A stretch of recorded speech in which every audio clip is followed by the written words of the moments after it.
Hello guys, तो आज हम जा रहे हैं यूपी हल्द्वानी MIT के बेस कैंप, जहाँ पर जाकर हम अपना 4 दिन का शेष विज्ञान घर का सीजन 3 कंप्लीट करेंगे। और उसी के साथ वहाँ पे 21 तारीख को विश्व योगा दिवस के साथ वहाँ पे श्री दीपक शर्मा जी के साथ मठ थेरेपी करेंगे। तो चलिए हमारे साथ हल्द्वानी।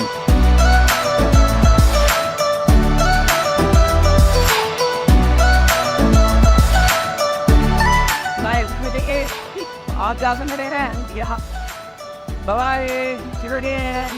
तो आप कहाँ जा रहे हो आज? हल्द्वानी जा रहे हैं MIT में।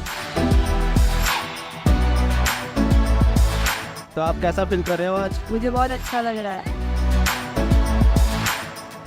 आप भी कुछ बताओ अपने। यहाँ गया दिल गार्डन हो रहा है। यहाँ तो बड़ा मजा आ रही है। विज्ञान जा रहे हैं के पास। ठीक है यार,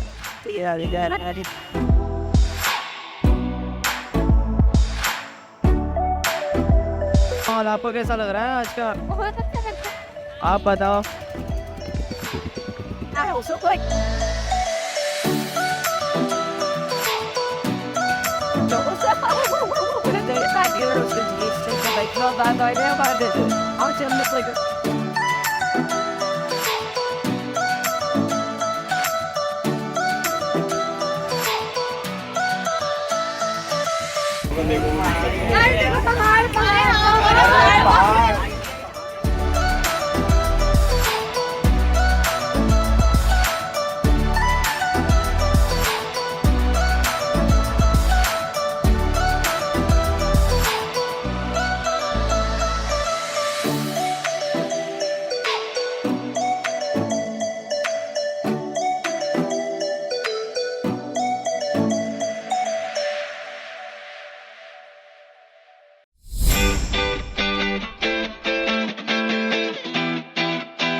पी चाय पी।